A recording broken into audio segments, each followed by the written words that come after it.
ولا ولدا ولم يكن له شريك في الملك ولم يكن له ولي من الذل وكبره تكبيرا.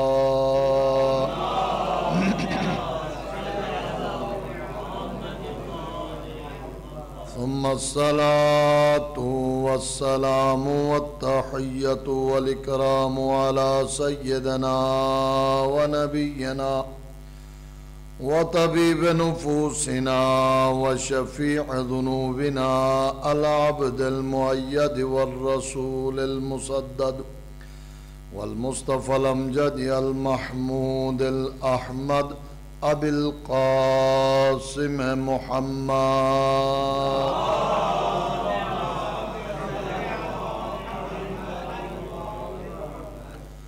لا سيما على بقية الله في الأرضين وحجته على العالمين.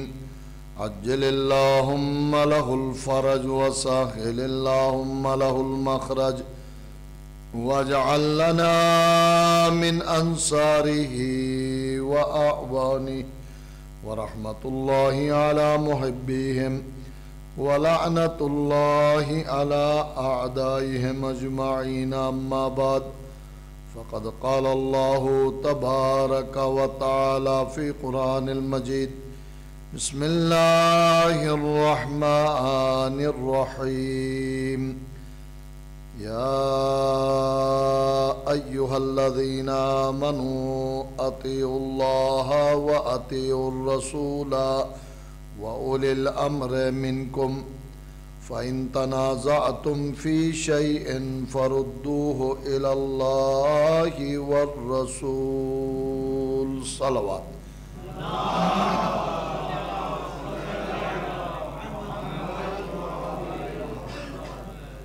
سامعین گرامی قدر، سب سے پہلے آپ تمام مومنین کرام کی خدمت میں ولادت باسعادت مولا امام محمد تقی علیہ السلام پر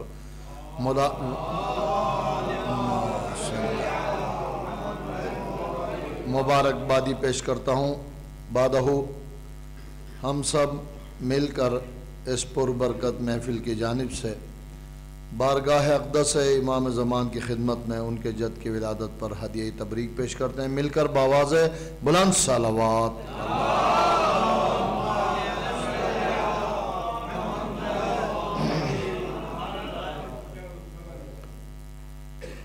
ہمیشہ کی طرح سے ایک آدھ فقہی مسائل کا ذکر اور اس کے بعد آج کی مناسبت سے چند گزارشات تلاوت کی گئی آیت کے ذیل میں آپ کے گوش گزار کرنا مقصود ہے.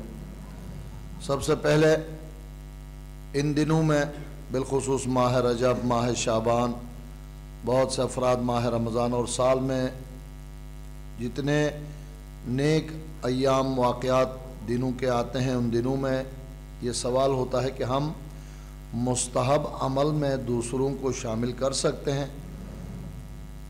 یقیناً جتنا آپ دوسروں کو شامل کریں گے، مرحوم، زندہ، بلکہ اولیاء، اوصیاء، ائمہ کو بھی اس نیک کام میں ہدیہ کر کے شامل کریں گے تو امام معصوم نے فرمایا ہے کہ یہ کام آپ کی طرف سے بہت عظیم نیکی میں شمار ہوتا ہے. اس سلسلے میں موسیٰ ابن ہاشم نامی راوی بیان فرماتا ہے کہ میری ملاقات امام محمد تقی علیہ السلام سے ہوئی.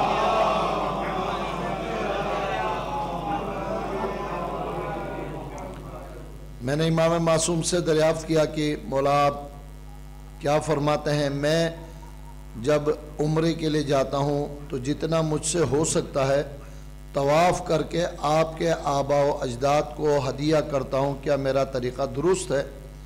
امام علیہ السلام نے فرمایا بالکل درست ہے، اور جتنا تم سے ہو سکتا ہے، جتنا زیادہ عمل ہو سکتا ہے اسے کرو اور ائمہ کو ہدیہ کرو. پروردگار تمہیں ان تمام عبادتوں کے بدلے کئی گنا بڑھا کر اجر و ثواب عطا فرمائے گا.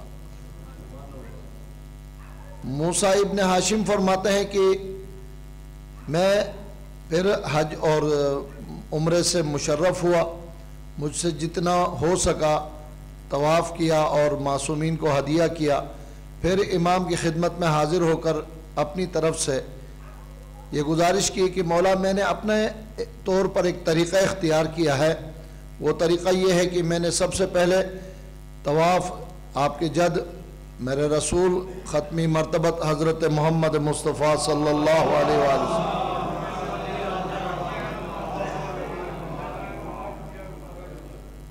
کے لیے ہدیہ کیا، پھر مولا کائنات امیر المؤمنین کے لیے، پھر جناب سیدہ کے لیے، پھر امام حسن اور امام حسین کے لیے ہدیہ کیا، یہاں تک کہ پھر آپ کا نام لیا 9 امام تک، آپ کے دیگر آبا و اجداد ائمہ کے نام پر الگ الگ میں نے ہدیہ پیش کیا کہ یہ طریقہ میرا درست ہے۔ امام انتہائی شاد ہو کر خوش ہو کر فرماتے ہیں اے شخص جتنا ہو سکتا یہ ایک نیک کام زیادہ سے زیادہ انجام دو۔ معلوم یہ ہوتا ہے کہ بعض دفعہ لوگ ذہن میں یہ خیال پیدا کرتے ہیں معصوم کو ہمارے ہدیے کی کیا ضرورت، سب سے بڑا ہدیہ معلوم ہے خدا نے ہم پر کیا واجب کیا ہے، ان اللہ و ملائکتہ یصلون علی النبی یا ایہا الذین آمنوا صلوا علیہ وسلموا تسلیما۔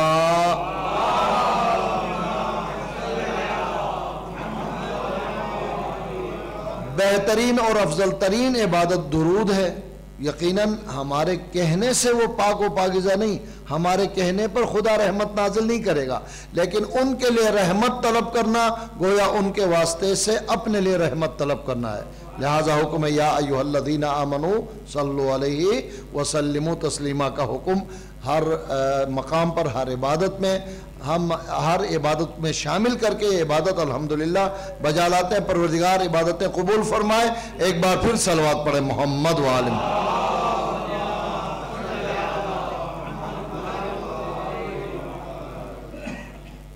کوشش کر رہا ہوں کہ امام کا تذکرہ بھی ہو اور مولوی کے فقہی مسائل بیان کرنے کی ذمہ داری بھی پوری ہو۔ چند ہفتوں پہلے کسی گفتگو میں نے آپ کی خدمت میں عرض کی تھی، اسلام میں ایک طریقہ ایلا و زہار کا مسئلہ ہے۔ ایلا عرب میں جاہلانہ ایک طریقہ تھا، قسم کھاتے تھے کہ بیوی کا حق ادا نہیں کریں گے اور طلاق دے کر اس کی جان بھی نہیں چھوڑتے تھے۔ گویا کچھ ہمارے مومنین بھی اسی جہالت پر عمل کرتے ہیں، ناراضگی ہوئی اسے تو کبھی طلاق نہیں دوں گا، بیچاری کو لٹکا کر رکھا ہے، اور نہ شرعی طریقے سے اسے حق زوجیت ادا کر کے بیوی بناتے ہیں، نہ اسے طلاق دے کر اگلے مرحلے کے لیے آزاد کرتے ہیں۔ دونوں باتیں شریعت میں ناپسند ہے۔ زہار میں ناراضگی ہوتی تھی، بیوی سے کہتے تم میرے لیے میری ماں کی طرح سے ہو، پھر وہی ضد کرنا کہ اب تمہیں بیوی نہیں بناؤں گا۔ شریعت مقدسہ نے دونوں کے لیے کفارہ واجب کیا ہے۔ اگر کفارہ دینے میں ضد اور عناد میں کام کرے، عناد پر اتر آئے تو حاکم شرع، ظاہر ہے ہم حاکم شرع سے جب بھی نام لیتے ہیں اولاً نبی اور امام ہوتا ہے، اگر نہ ہو تو غیبت کبریٰ میں نائب امام حاکم شرع ہوا کرتا ہے، وہ زبردستی طلاق دے کر اس عورت کو آزاد کرنا چاہیے، حکم یہ ہے۔ لیکن اگر وہ 3 سے 4 مہینے کے اندر مہلت دی جائے گی، اسے تاکید کی جائے گی، روایات میں احادیث میں معصومین کا فرمان ہے کہ ضرورت پڑے تو جیل میں ڈالا جائے گا، اس کے کھانے پینے کی چیز روک کر اسے تنگ کیا جائے گا تاکہ کسی ایک طرف پر فیصلہ کرے، یا طلاق دے یا اسے بیوی بنائے۔ یہ اگلے مسئلے کے لیے میں نے مقدمتاً آپ کی خدمت میں عرض کی۔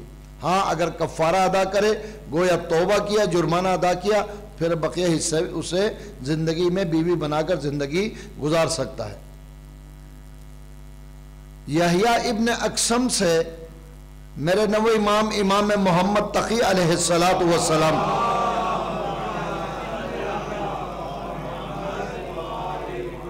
کا مناظرہ ہوا۔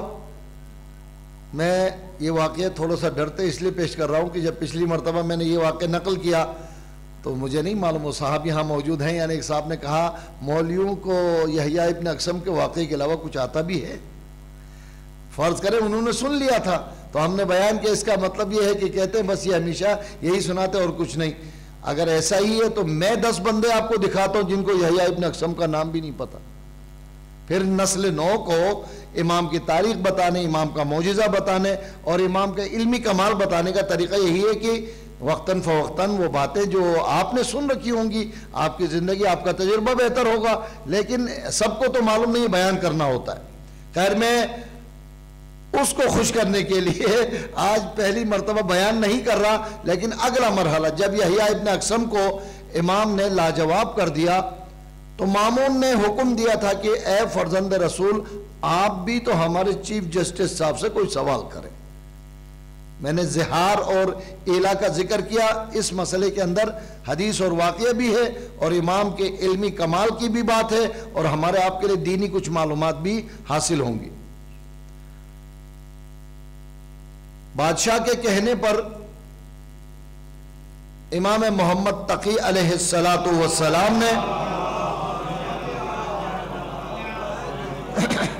یحییٰ ابن اقسم سے پہیلی نما سوال کیا۔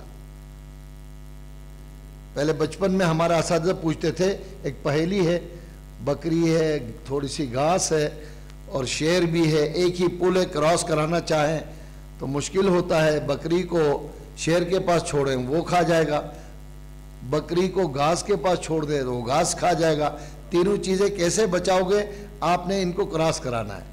ابھی میں نے نہ گھاس نہ بکری کچھ بھی نہیں دینا آپ کو، صرف واقعہ سنیں، اس کو پہلی کے طور پر پہلی بوجھیے۔ اس ٹائپ کا ایک سوال یحییٰ ابن اقسم کے علمی کمال کو لوگوں کے سامنے ظاہر کرنے کے لیے امام نے پوچھا، بتائیے صبح سویرے ایک شخص کسی عورت، اجنبی عورت کی طرف نظر کرتا ہے، اس کا نظر کرنا اس کے لیے جائز نہیں ہے۔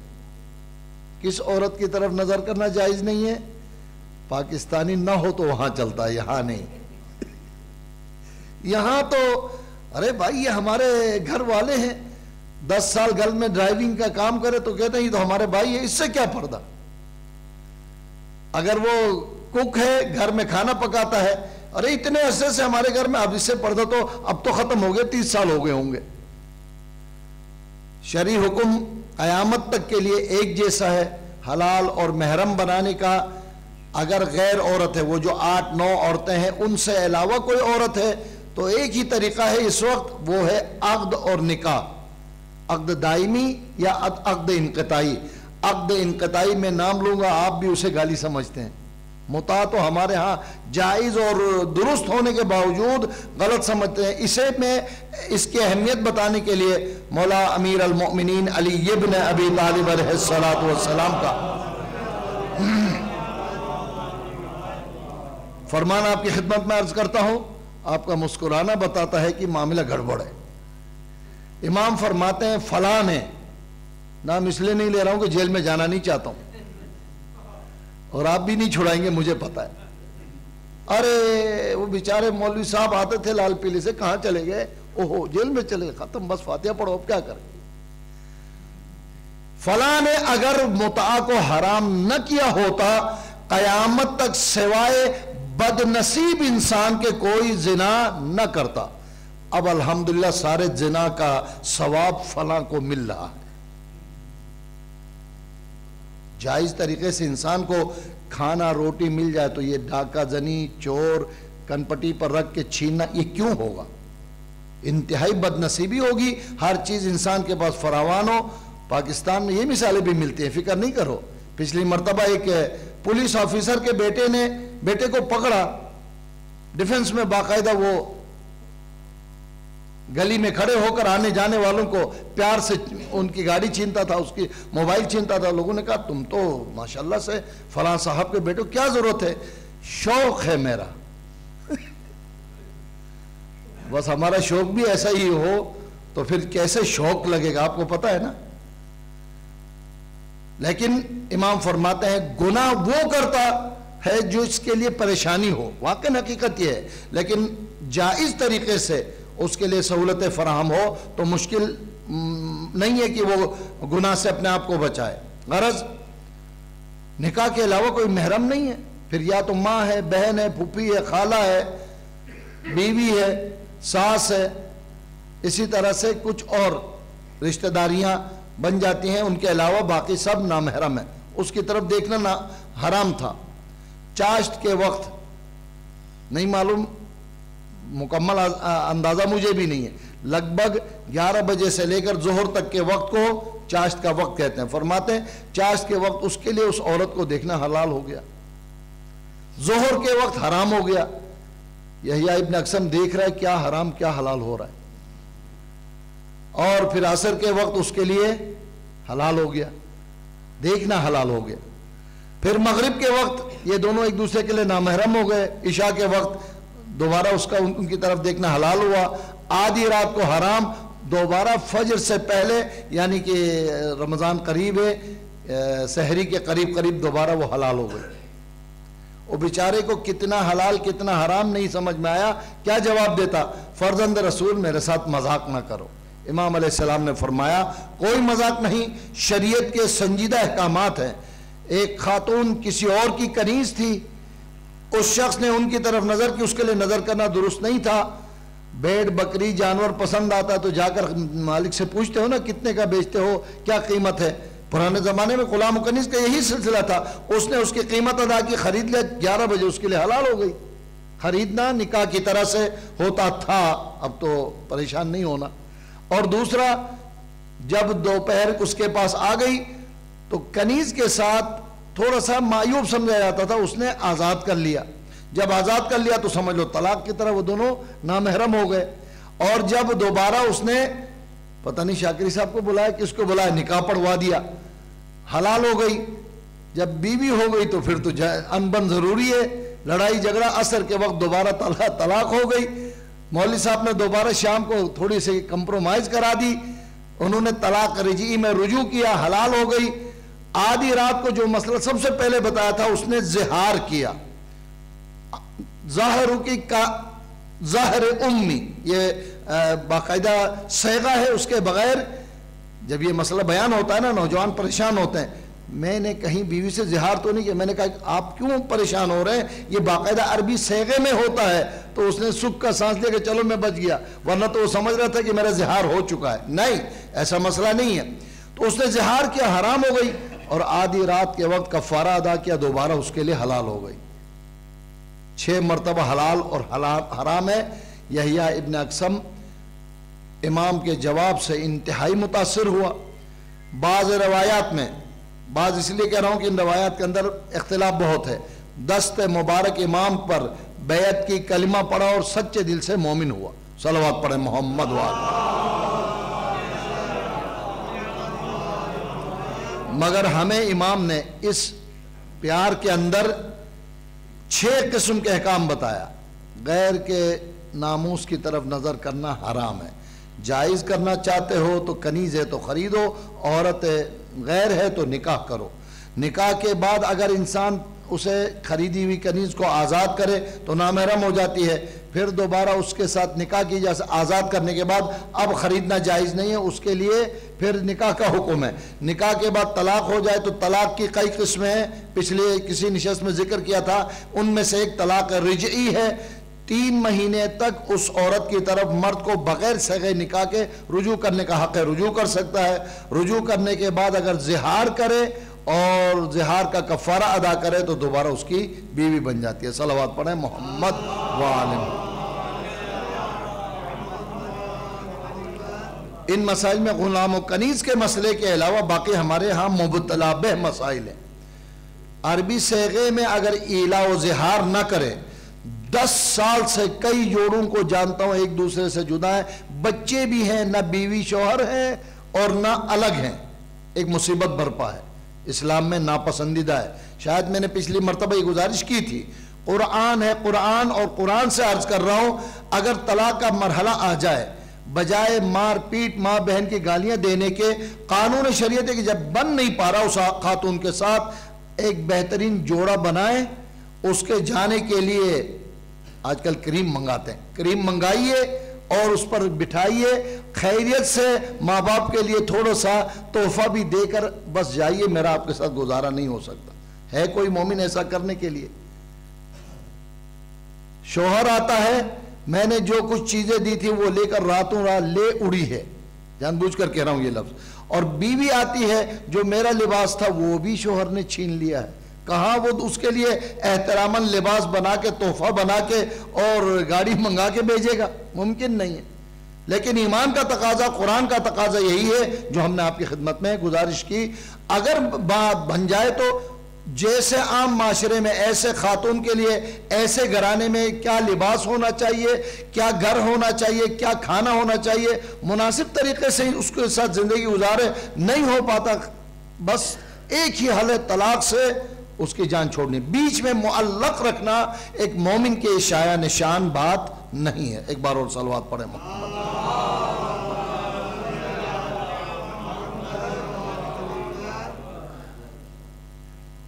امام علیہ السلام سے بہت ساری روایات، احادیث نصیحت آموز نقل ہوئی ہیں۔ میں فقہی مسائل میں توکل پر ایک حدیث امام محمد تقی علیہ السلام کا آپ کی خدمت میں عرض کرنا چاہتا ہوں۔ اگر کوئی اس حدیث کو عام دستیاب کتاب میں پڑھنا چاہے تو علامہ ذیشان حیدر جوادی کی نقوش عصمت میں سیرت امام محمد تقی علیہ السلام میں آپ کو یہ ساری روایتیں ملیں گی، اور اس سے زیادہ گفتار دل نشین 14 معصومین کے 40 احادیث ایک مولانا صاحب نے، مولانا روشن علی مرحوم، انہوں نے ان کو جمع کیا ہے، ایک طرف عربی اور ایک طرف اردو کے ساتھ مولا کے احادیث، ائمہ کے احادیث موجود ہیں۔ ان میں میرے نویں امام امام محمد تقی علیہ السلام کا پہلا کلام، صلوات پڑھیں محمد۔ 3-4 چیزوں کو ایک حدیث میں بیان کیا ہے۔ نمبر 1 فرماتے ہیں جو کوئی خدا پر توکل کرے، بھروسہ کرے، اللہ اس کے لیے آسانیاں فراہم فرماتا ہے۔ یہ قرآن کے بالکل آیت کا ترجمہ گویا بیان ہو رہا ہے، وَمَن يَتَوَكَّلْ عَلَى اللَّهِ فَهُوَ حَسْبُهُ۔ سوالات کے اندر کسی نے پوچھا تھا کہ مشکلات کے لیے حل کے لیے کوئی آسان عمل، تو ائمہ معصومین کی روایت کے مطابق علماء نے کثرت سے بیان کیا ہے۔ میں نے بھی بارہا آپ کی خدمت میں کی، سورہ مبارکہ طلاق کی 2 آیت کا آخری حصہ ہے اور 3 آیت مکمل، وَمَن يَتَّقِ اللَّهَ يَجْعَل لَّهُ مَخْرَجًا وَيَرْزُقْهُ مِنْ حَيْثُ لَا يَحْتَسِبُ۔ جب انسان آیت پڑھے گا تو آخر مفہوم کی طرف بھی غور کرے گا۔ جو تقوی الہی اختیار کرے گا، پروردگار اس کو 2 اہم انعام عطا کرتا ہے۔ ایک، اس کی پریشانی سے نکلنے کا راستہ مہیا فرماتا ہے، اور ایسی جگہ سے جہاں سے اس کی توقع نہ ہو پروردگار رزق عطا فرماتا ہے۔ وَمَن يَتَّقِ اللَّهَ يَجْعَل لَّهُ مَخْرَجًا، مخرج جو گئے ہیں سعودی عرب اور دبئی وغیرہ، مخرج ایگزسٹ کو کہتے ہیں، نکلنے والے راستے کو۔ آئندہ یہاں لکھنا چاہیے کہ میری بات سمجھ میں آ جائے لوگوں کو۔ ایگزسٹ کے لیے مشکل سے نکلنے کا راستہ خدا مہیا فرماتا ہے، آپ کو مجھے زحمت کی ضرورت نہیں ہوگی۔ اور وَيَرْزُقْهُ مِنْ حَيْثُ لَا يَحْتَسِبُ، گمان بھی نہیں وہاں سے پروردگار رزق حلال، رزق پاک اور رزق طیب عطا فرماتا ہے۔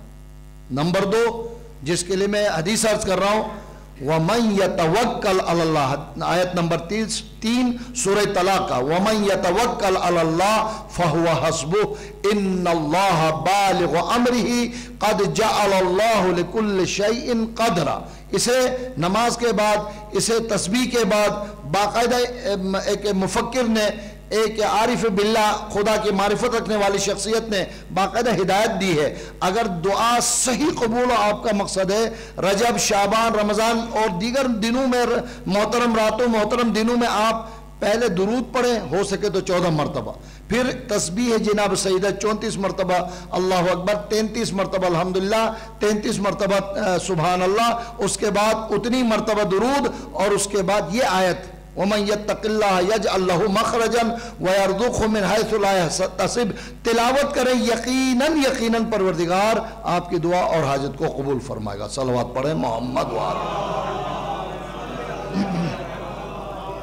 تو امام معصوم فرماتے ہیں جو خدا پر بھروسہ کرے، جو خدا پر توکل کرے، اللہ اس کے لیے پریشانی سے نکلنے کا راستہ مہیا فرماتا ہے۔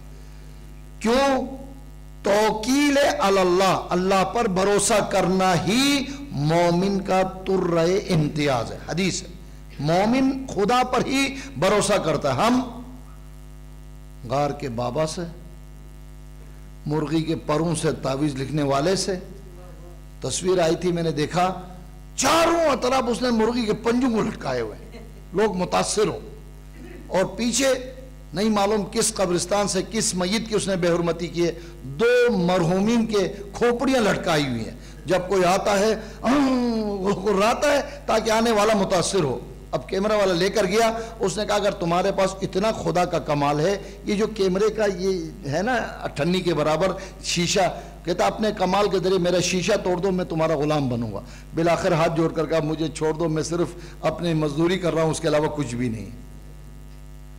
اور سارے کھوپڑیاں اور پر اپنی جگہ پر ہی رہ گئے. ہم ان پر بھروسہ کرتے ہیں. ارے فلاں شخص غیب کی باتیں بتاتا ہے. کیا کرتا ہے؟ فلاں شخص کے قمیض سے داغا لے کر سرانے رکھتا ہے اور پوری باتیں بتاتا ہے. کفر ہے، شرک ہے ان باتوں پر بھروسہ کرنا. خدا پر بھروسہ کرو. اور میں نے پچھلی مرتبہ گزارش کی، اگر خدا مجھ سے امتحاناً کوئی مسئلے میں ابتلا کرنا چاہتا ہے، یہ غرانے والا بابا اس کے لیے کیا کر سکتا ہے؟ اگر خدا مجھے انعام دینا چاہتا ہے، یہ میرا دشمن ایک بال بھی بھیگا نہیں کر سکتا. خدا پر توکل بہترین راستہ ہے جو مومن کو خدا ہی اس پریشانی سے نکال سکتا ہے. باواز بلند صلوات پڑھے. بات طویل ہو رہی ہے، میں حقیقتاً نو امام ہی کا ذکر کر رہا ہوں.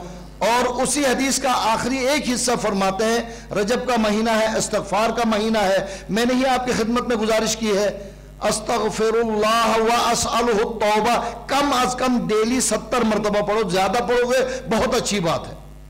تو امام معصوم امام محمد تقی علیہ السلام ارشاد فرماتے ہیں توبہ کرنے میں تاخیر کرنا اپنے کو ہلاک کرنے کے برابر ہے. دوسری جگہ اس مفہوم کو ذرا ان الفاظ میں پیش کیا ہے، توبہ میں حد سے زیادہ تاخیر کرنا اپنے آپ کو دھوکہ دینا ہے. کیسے؟ گناہ کیا ہے، 100% مومن ہے، یقین ہے کہ عذاب ہے، اس کے لیے سزا ہے، اگنور کرے، اگلی دفعہ پھر گناہ کرے اور توبہ نہ کرے، گویا عذاب الہی کے بارے میں اپنے آپ کو دھوکہ دے رہا ہے. کیا خوبصورت جملہ ہے. لہٰذا نہ اپنے آپ کو دھوکہ دو، نہ اپنے آپ کو ہلاکت میں ڈالو. انسان ہو، کوئی غلطی خطا ہو جائے، انہی مبارک راتوں، انہی مبارک دنوں میں صدق دل سے خدا سے توبہ کرو، معافی مانگو. یقیناً وہ تواب الرحیم ہے، ضرور گناہ معاف کرے گا. رجب میں استغفار کرنے والے کے لیے معصوم نے فرمایا ہے وہ ایسے گناہوں سے پاک ہوتا ہے جیسے ماں کے بطن سے بچہ پیدا ہو تو بے گناہ پیدا ہوتا ہے. صلوات پڑھے محمد.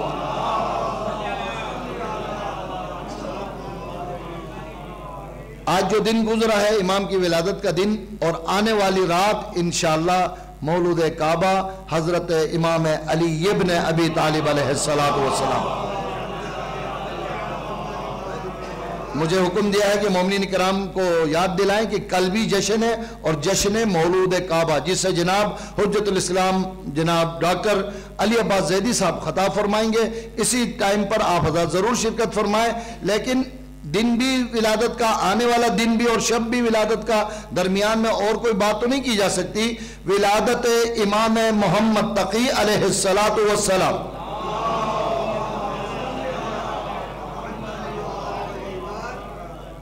کیفیت بیان کرنے سے پہلے میرے ننھے ساتھیوں کو بھی امام کے حالات کے بارے میں کامل معلومات مل جائے. نام گرامی محمد ہے، والد کون نہیں جانتا، امام رضا علیہ السلام ہے. آپ کی والدہ گرامی جناب سبیکہ خاتون، جن کا نام میرے 8ویں امام نے خیزران رکھا تھا. نوبہ سے تعلق ہے، افریقہ کا یہ علاقہ ہے. اور جناب رسول کے فرزند ابراہیم کی والدہ ماریہ قبطیہ کے خاندان سے تھی. 8ویں امام فرماتے ہیں کہ سبیکہ خاتون یعنی خیزران اپنے زمانے کی بہترین خواتین میں سے ایک خاتون تھی. اور کوئی سبب ہو نہ ہو، ہمارے لیے اس کے بہترین خاتون ہونے کے لیے یہی کافی ہے کہ 9ویں امام کی والدہ ہیں اور 8ویں امام کی زوجہ ہیں۔ صلوات پڑھے محمد۔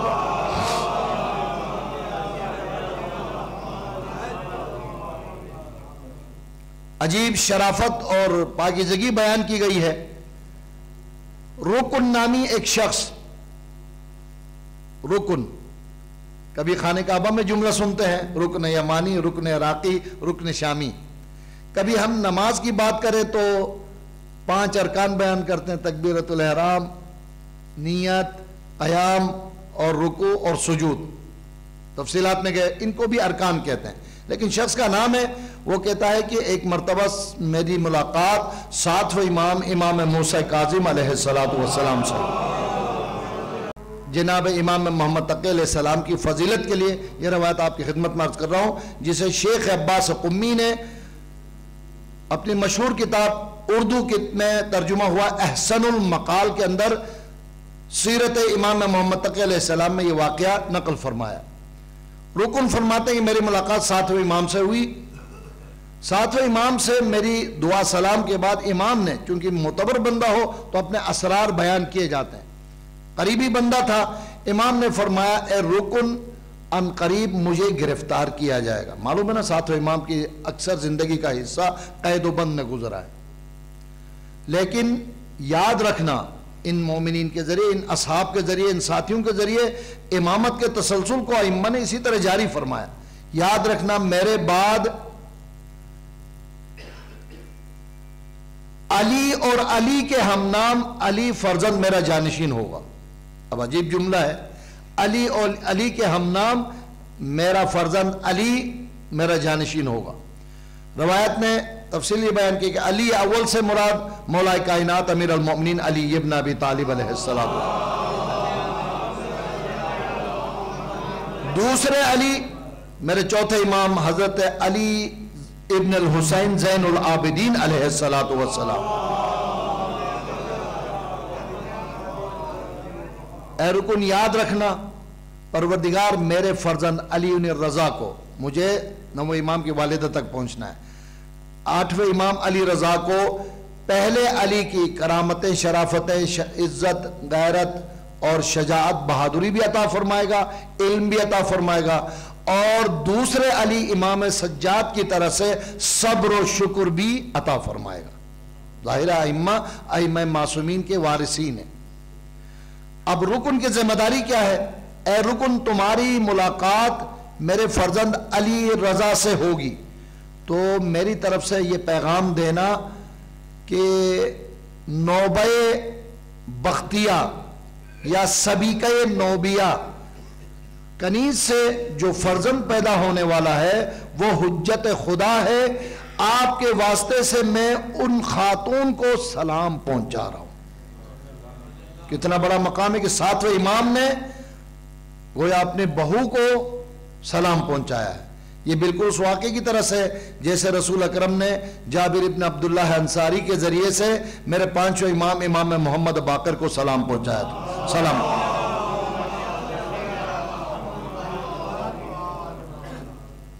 اے رکن یاد رکھنا 8ویں امام کے بعد حجت خدا قرار پائیں گے اور امانت دار ہوں گے، میں چونکہ روایت کے الفاظ پڑھا ہوں، امانت دار ہوں گے اور سابقہ ائمہ کے علم و شرافت و کرامت کے وارث ہوں گے، یعنی امام محمد تقی علیہ السلام۔ بار دیگر صلوات پڑھیں۔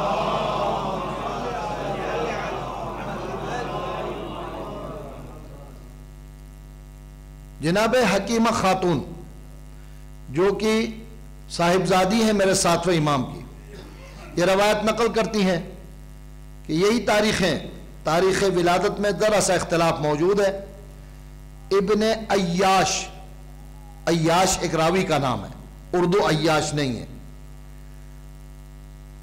کی روایت کے مطابق معصومین ہی کی روایات بیان کی گئی ہیں اور فرماتے ہیں 10 رجب جو آج دن گزر گیا، 10 رجب سن 195 ہجری ولادت کا سال اور تاریخ ہے، لیکن شیخ مفید اور دیگر بڑے علماء نے ماہ رمضان کی 15 اور بعض نے ماہ رمضان کی 19 تاریخ نویں امام کی ولادت کی تاریخ معین کی ہے، لیکن 195 ہجری سب کے پاس اتفاقی ہے۔ مہینے کی تاریخ کو چھوڑیں، ہمارے علماء نے ہمارے کیلنڈرز کے اندر 10 تاریخ کو مانا ہے، اسی پر ہم جشن منا رہے ہیں اور اسی کو ہر سال مناتے ہیں۔ 195 ہجری میں جب ولادت کا زمانہ قریب ہوا، حکیمہ خاتون فرماتی ہیں کہ میرے بھائی علی رضا علیہ السلام نے حکم دیا کہ سبیکہ نوبختی یعنی سبیکہ نوبیہ کے پاس آج آپ نے قیام کرنا، اس لیے کہ ان کے بطن سے 9 حجت خدا کی ولادت ہونے والی ہے۔ درود پڑھے محمد والے۔ جناب حکیمہ خاتون کا ذکر 12ویں امام کے ولادت میں بھی ہوتا ہے۔ نرجس خاتون کے پاس 11ویں امام نے ٹھہرنے کا حکم دیا تھا، وہ اپنی جگہ پر شعبان میں جب بیان ہوگا، اللہ نے توفیق دی تو بیان کی جائے گی۔ تو امام رضا کے حکم پر میں جناب سبیکہ یعنی خیزران کے پاس رکی۔ آدھی رات کا وقت خاتون کے ہاں وہ وقت خطرناک وقت ہوتا ہے، انتہائی سخت مرحلہ ہوتا ہے۔ زچگی کا وقت قریب آیا، درد ذہ عارض ہونے لگا۔ پرانا زمانہ ہے، میں نے چراغ لا کر حجرے میں روشن کیا، جناب حکیمہ خاتون بیان فرماتی ہے۔ اچانک ہوا یہ کہ خود سے چراغ گل ہوا، مجھے خوف ہونے لگا۔ لوگ بدشگونی لیتے ہیں نا، چراغ گل ہوا ہے، بچے میں کوئی نقص نہ ہو، کوئی پریشانی نہ ہو۔ میں پریشان ہی تھی کہ اچانک حجت خدا زمین پر تشریف لائے اور حجرہ ان کے نور سے منور ہوا۔ صلوات پڑھیں محمد والے۔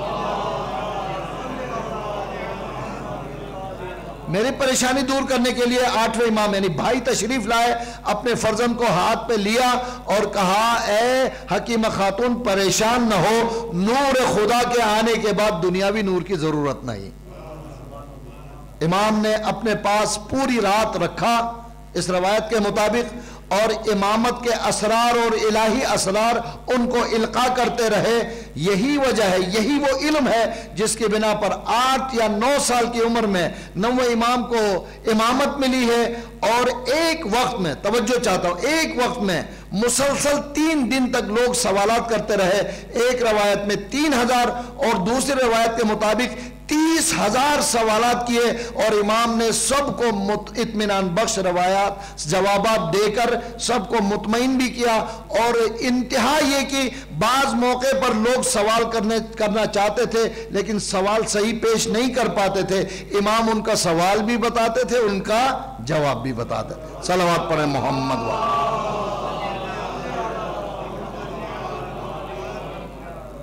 تاریخ ائمہ میں 2 خاص باتیں 9ویں امام سے متصف کی گئی ہیں۔ نمبر 1، انتہائی کم عمری 8 یا 9 سال کے اندر امامت ملی ہے۔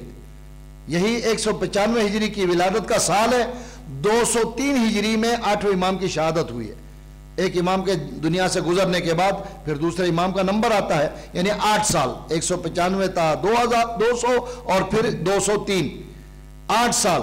اور دوسری بات 9ویں امام سے یہ ہے کہ صرف 25 سال کی عمر پائی ہے، صرف 25 سال۔ 220 ہجری میں 29 ذیقعت ایک قول کے مطابق امام کی شہادت کی تاریخ ہے۔ 220، 195، 220، 25 سال کی عمر ہے۔ میں نے بارہا آپ کی خدمت میں بات گزارش کی ہے، معصومین میں جناب سیدہ کی عمر سب سے کم ہے، صرف 18 سال، لیکن 12 اماموں میں سب سے کم عمر امام میرے 9ویں امام امام محمد تقی علیہ السلام۔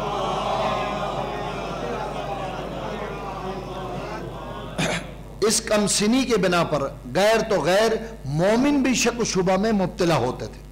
ایک راوی روایت نقل کرتے ہیں، میں اسی پر گفتگو کا میں اختتامی مرحلے کی طرف قریب ہو جاؤں۔ فرماتے ہیں کہ 8ویں امام کا زمانہ ہے، 3 یا 4 سال کی عمر ہے امام محمد تقی علیہ السلام کی۔ ایک مرتبہ میں نے سوال کیا، فرزند رسول پروردگار تمہیں میری عمر بھی عطا فرمائے، اللہ آپ کو صحت و سلامتی دے، لیکن اگر آپ نہ ہو تو میں آپ کے بعد کسے امام مانوں؟ میں بات یہ کر رہا تھا، سامنے سے 9ویں امام جو 3 یا 4 سال کی عمر ہے تشریف لائے۔ 8ویں امام نے ارشاد فرمایا پریشان کیوں ہوتا ہے، میرے بعد یہی میرے فرزند حجت خدا اور آپ کا امام ہوں گے۔ وہ کہتا ہے کہ امام کا جواب امام کا تھا، میں نے سن تو لیا لیکن میرا دل مطمئن نہیں ہو رہا تھا کہ 3-4 سال کا چھوٹا سا بچہ امام کیسے مانو؟ دل کی بید اور راز کو جاننے والے امام نے فرمایا پریشان کیوں ہو رہا ہے؟ آپ کی توجہات مبذول ہو تو قرآن سے دلیل ارشاد فرمائیے. حضرت عیسیٰ جب پیدا ہوئے تو 8 سال 9 سال نہیں ہوئے تھے، چند گھنٹوں کے اندر خود بیان کر کے انی عبداللہ آتانی الکتاب وجعلنی نبی، میں اللہ کا بندہ ہوں، دلیل دیا کہ میں خدا کا بیٹا نہیں بندہ ہوں. آتانی الکتاب، مجھے انجیل کتاب بھی دی گئی ہے، اور وجعلنی نبیہ، مجھے خدا نے اپنا نمائندہ نبی بھی بنایا ہے. جب جناب عیسیٰ چند گھنٹوں کے ولادت کے بعد نبوت کا اعلان کر سکتے ہیں، میرا فرزند 8-9 سال میں امام کیوں نہیں ہو سکتا؟ صلوات پڑھیں محمد وعلیہ.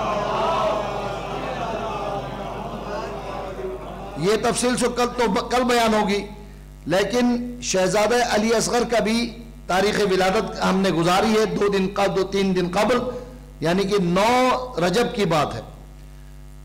کتنے ننھے بچوں نے حق کی حقانیت کو ثابت کرنے کے لیے معصومیت میں بچپنے میں گواہی دی ہے. ان میں سے ایک حضرت عیسیٰ ہے، دوسرے حضرت یوسف کا واقعہ ہے. معلوم ہے نا، جب ان پر الزام لگا تو ایک بچے نے، دودھ پیتے بچے نے گواہی دی کہ حضرت عیسیٰ، حضرت یوسف علیہ السلام پاک و پاکیزہ ہے. قانون انہوں نے ایک عجیب بتایا تھا، دامن پیچھے سے پھٹا ہے تو خاتون کا نقص ہے، اور اگر دامن آگے سے پھٹا ہے تو یوسف کے. دیکھا بادشاہ مصر نے دیکھا یوسف کا دامن پیچھے سے پھٹا تھا، خاتون نے پیچھے سے کھینچا تھا. بچے کی گواہی کے طور پر جناب یوسف کی عصمت ثابت ہو گئی. ایسا پاک باز بچہ تھا. جب جناب یوسف بادشاہ بنے، اس بچے کو یوسف نے اپنا وزیر بنایا تھا. یہ تو قرآن کی باتیں ہو گئی. میرا آپ کے عقیدے کا مسئلہ، جب 13 رجب سن 30 عام الفیل کو فاطمہ بنت اسد خانہ کعبہ میں تشریف لے گئی، 13 14 15 16 13 کو گئی ہے، 16 تاریخ کو رسول اپنے بھائی اور اپنے جانشین کو لینے گئے ہیں. جب مولا کائنات کو ہاتھ پر لے کر آئے، چچی کو جہاں بچے کی ولادت میں خوشی ہے وہاں ایک پریشانی بھی ہے کہ بچے نے رو کر اظہار زندگی نہیں کی ہے اور اب تک دودھ نہیں پیا. رسول اکرم کے ہاتھ پہ آنے کے بعد پہلا معجزہ علی ابن ابی طالب نے دکھایا، السلام علیکہ یا رسول اللہ کہہ کر اعلان نبوت سے 10 سال پہلے رسالت کی گواہی دی ہے.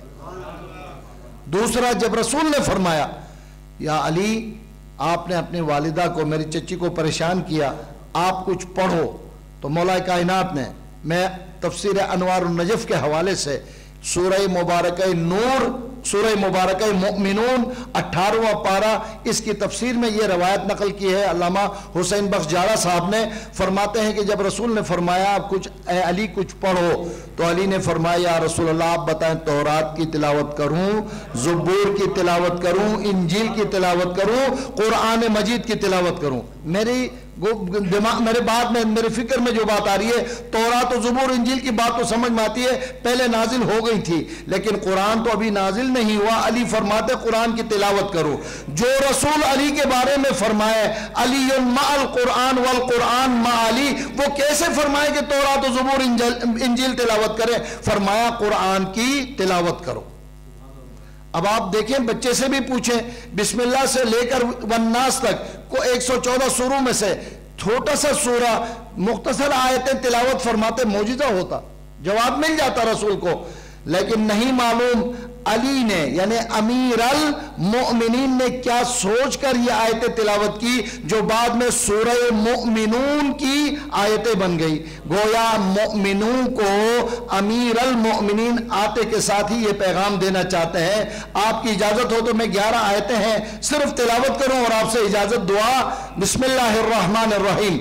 قد افلح المؤمنون الذین هم فی صلاتهم خاشعون والذین هم عن اللغو معرضون والذین والذین هم للزکاة فاعلون والذین هم لفروجهم حافظون الا علی ازواجهم او ما ملکت ایمانهم فإنهم غیر ملومین فمن ابتغى وراء ذلك فأولئک هم العادون والذین هم لأماناتهم وعهدهم راعون والذین هم على صلواتهم يحافظون اولئک هم الوارثون الذین یرثون الفردوس هم فیها خالدون. صلوات پڑھیں.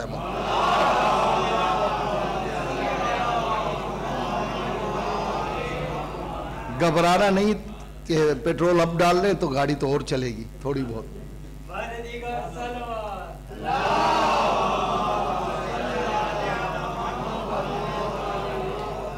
ان آیت کے واسطے اور وسیلے سے جو اہم بات جو آپ کی خدمت میں ایک طالب علم کی حیثیت سے عرض کرنا چاہتا ہوں، مولا کائنات کی ولایت پر ہماری جان قربان عظیم نعمت ہے.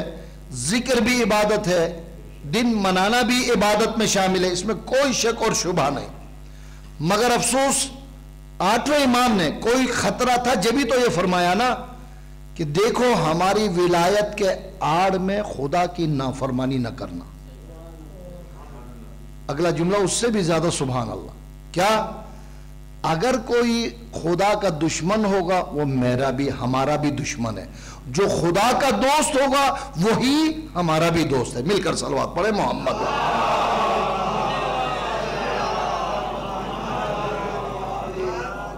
اب آپ انتظامیہ بتائیں کہ میرا ٹائم ہوا یا نہیں؟ ٹائم ابھی باقی نہیں ہے تو پھر میں اب بات ختم کرتا ہوں. ایک مرتبہ آپ انتظامیہ نہیں ہے، ایک مرتبہ ہم غور کرتے ہیں آٹھویں امام کے اس فرمان کے ذیل میں غور کرتے ہیں. امام کی 3 زندگی کے اہم پہلو ہیں: ولادت، ولایت، شہادت. ولایت، ولادت پہلے، پھر ولایت، پھر شہادت. ولادت کے موقع پر آپ نے دیکھا 11 آیتیں ہیں، مومنین کی ذمہ داری بیان کی گئی ہے. امید ہے میں زیادہ ان آیات پر وقت نہیں لے رہا ہوں. ابھی جا کے 18واں پارہ سورہ مومنون کی ابتدائی ان آیات کی ہم فیہا خالدون تک تلاوت کریں، پھر ذرا تصدیق فرمائیں کہ مولوی صاحب نے مولویانہ بات کی ہے یا یہ کہ مناسب بات کی ہے. آپ انشاءاللہ تائید فرمائیں گے. مومن کی کامیاب مومن کی پہلی نشانی نماز خضوع اور خشوع کے ساتھ پڑھے. نماز پڑھنا الگ ذمہ داری ہے اور توجہ کے ساتھ اللہ کے لیے نماز پڑھنا الگ ذمہ داری. پہلی ذمہ داری مومن کی. ولادت کے فوراً بعد رسول کے ہاتھوں پر امیر المؤمنین مومن کی ذمہ داری بتا رہے. نمبر 2 والذین هم للزکاة فاعلون، زکوٰۃ ادا کرنے والے ہوں. والذین هم لفروجہم حافظون، عزت حیا کی پاسداری کرنے والے ہوں. ان حالات میں جب رجب شعبان کی خوشیاں منانے، شادیاں منانے کا ٹائم ہوتا ہے، مومن کا بڑا سخت امتحان ہوتا ہے. بیٹی کس حالت میں محفل میں جا رہی ہے، بیوی کس حالت میں جا رہی ہے. ارے دنیا ایسی ہے، اب میں کیا لڑوں ماروں قتل کروں. امام خمینی نے کیا خوبصورت جملہ کہا ہے کہ عورت کی بے پردگی مرد کی بے غیرتی کی نشانی. اگر بھائی، بہن، شوہر، باپ مومن ہو تو کبھی بیٹی، بیوی اور بہن بے پردہ کبھی محفل میں نہیں جا سکتی. والذین هم للزکاة فاعلون والذین هم لفروجہم حافظون الا علی ازواجہم. علماء تفسیر میں بیان کرتے ہیں اگر بات یہاں ہوتی عفت کی پاسداری کرو، شادی کرنا بھی حرام ہوتا، لیکن اگلی آیت نے اجازت دی. کیا؟ الا علی ازواجہم. لیکن جو ازدواجی زندگی میں منسلک ہوتے ہیں ان کے درمیان پردہ ایسے ختم ہوتا ہے کہ کسی اور محرم رشتہ دار کے ساتھ ایسے پردہ ختم. بیوی کی طرح کوئی ماں بہن ہو سکتی؟ بالکل ممکن نہیں. میں نے شرعی مسائل بھی آپ کی خدمت میں عرض کیے. اما اہم ترین بات، سارے احکامات سے بڑھ کر خوبصورت جملہ کلام الہی کا حصہ بنا مولا کائنات کا پہلا خطبہ سمجھ لیجئے خانہ کعبہ سے ظاہر ہونے کے بعد. ایک مرتبہ فرمایا یہ خدا کے حدود ہیں، یہ الہی قوانین کی مثالیں ہیں. وَمَنْ يَتَعَدَّ حُدُودَ اللَّهِ فَهُوَ فَاسِقٌ فَهُوَ کافر فَهُوَ منافق. بہت ساری باتیں. یہ حدود، ان سے تجاوز کرنے والا وہ خدا کا دشمن ہے. پھر فوراً والذین ہم لاماناتہم وعہدہم راعون، مومن کامیاب فلاح یافتہ مومن وہ ہے، علی فرماتے ہیں کہ جو امانت دار ہو، امین ہو، اور والذین ہم علی صلواتہم یحافظون۔ آپ کو سوال کا حق ہے، ارے نماز کی اب بات تو آئی ابھی، والذین ہم فی صلاتہم خاشعون، بات ہو گئی، خشوع سے نماز، دوبارہ ذکر کیوں؟ یہاں نماز کی حفاظت کی بات کی ہے۔ حفاظت کیسے؟ ظہر پڑھوں تو عصر کا ٹائم نہیں ہے، ظہر و عصر پڑھ لوں تو مغرب عشاء کا ٹائم نہیں ہے، احسان کروں خدا پر، ظہر و عصر پڑھ لوں مغرب عشاء پڑھوں تو اب تو مولویوں کے پاس بھی فجر کے ٹائم کا نماز ٹائم کا ٹائم ہی نہیں ہے۔ ارے بھائی قضا بھی تو ہو سکتی ہے، بعد میں تو پڑھی جا سکتی ہے، نہیں، یہ سہولت ہم نے لیا ہے، ورنہ مومن کی، میں نے روایت آپ کی خدمت، معصوم کا فرمان ہے، مومنین ایسا وقت آئے کہ جیسے نماز جمعہ اور عید کے نماز کے لیے اہتمام سے جمع ہوتے ہو نا، ایسے فجر کی نماز کے لیے جمع ہو، اسی دن امام کا ظہور ہوگا۔ بتاؤ کتنا اہم مسئلہ ہم پریشان کر چکے ہیں، کتنا مسئلہ خراب کیا ہوا ہے ہمارے معاشرے میں۔ 4 بجے تک تو ہمارے نوجوان ماشاءاللہ سے بڑے ابا کے ساتھ لگے ہوئے ہیں۔ بھائی یہ بھی جملہ کم ہے، مختصر ہے۔ اب اس کے بعد 4 بجے کے بعد 4 بجے مشکل سے سوتے ہیں اور 5 بجے 6 بجے نماز کے ممکن نہیں ہے۔ لہٰذا پھر کبھی موقع ملے گا، 7ویں امام نے ٹائم ٹیبل دیا ہے، نماز کا وقت، کام کاج کا وقت، آرام کا وقت، نفسانی خواہشات کو پورا کرنے کا وقت، ہر ایک کا ایک ٹائم ٹیبل ہے۔ نظام الاوقات کے ساتھ زندگی گزارو، نورانی زندگی بنے گی، ورنہ پاکستانیوں کی طرح زندگی جہنم بن جائے گی۔ بات مکمل کروں، امانت دار ہوتے ہیں، نمازوں کی حفاظت کریں، ایسا نہیں کہ موڈ ہوا تو پڑھ لی، نہیں تو چھوڑ دی، نہیں، جمعے کی نماز پڑھ کے مومن ہوئے یا عید کے نماز پڑھ کے اسلام کا ٹھیکہ پورا لیا، نہیں، ایسا نہیں۔ مومن نمازوں کی حفاظت کرتا ہے، اگر یہ صفات ہو اس میں، اولئک ہم الوارثون، یہ جنت کے وارث ہیں، 1-2 دن کے لیے نہیں۔ الذین یرثون الفردوس، نام سنا، جنت کے کئی نام قرآن میں آئے، جنات عدن آیا ہے، جنت الفردوس آیا ہے، عمومی طور پر باغ اور جنت کا نام بھی آیا ہے۔ جنت الفردوس اعلیٰ ترین مقام کا نام ہے، جن میں یہ صفات موجود ہو، مولا علی فرماتے ہیں وہ جنت الفردوس کے مالک بنیں گے، 2 دن کے لیے نہیں، ہم فیہا خالدون، ہمیشہ ہمیشہ کے لیے جنت کے مالک بنیں گے۔ صلوات پڑھے محمد وآلہ۔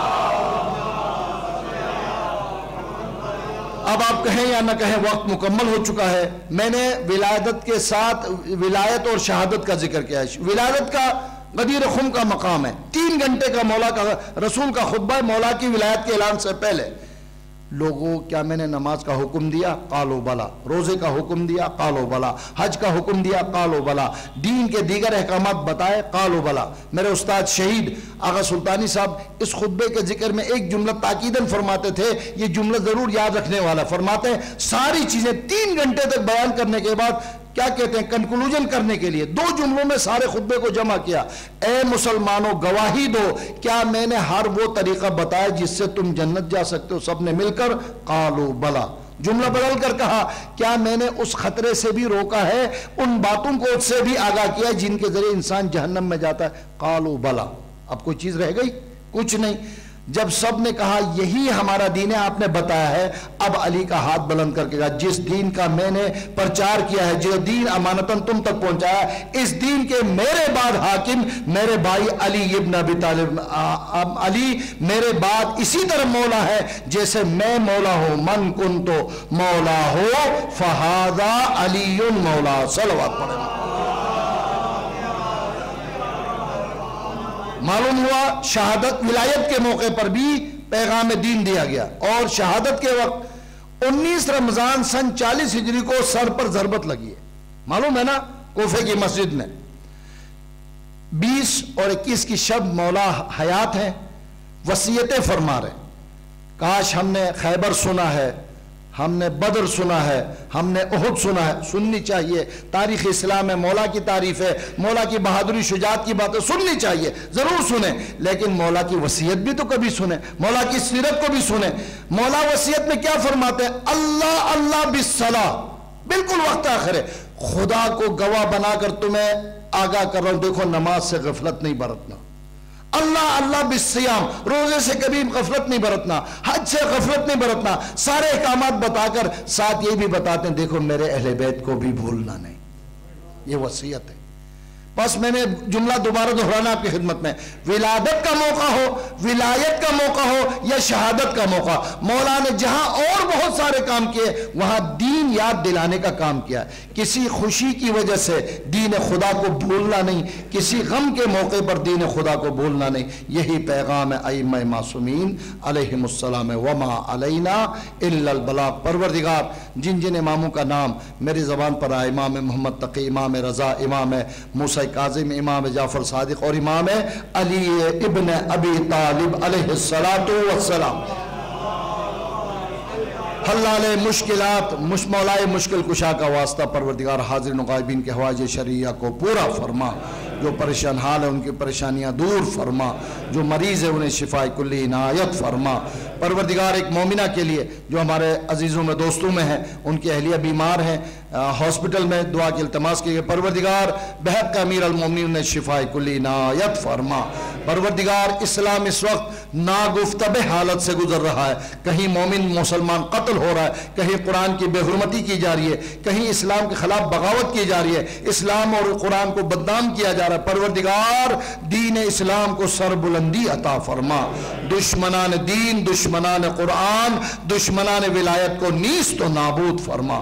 پروردگار ان تمام امور میں اہم ترین دعا پروردگار دین کے سربلندی کے لیے اپنے آخری حجت کے ظہور میں تاجیل فرما، قلب مبارک امام کو ہم سے راضی و خوشنود فرما، ہم سب کے مرحومین کی مغفرت فرما۔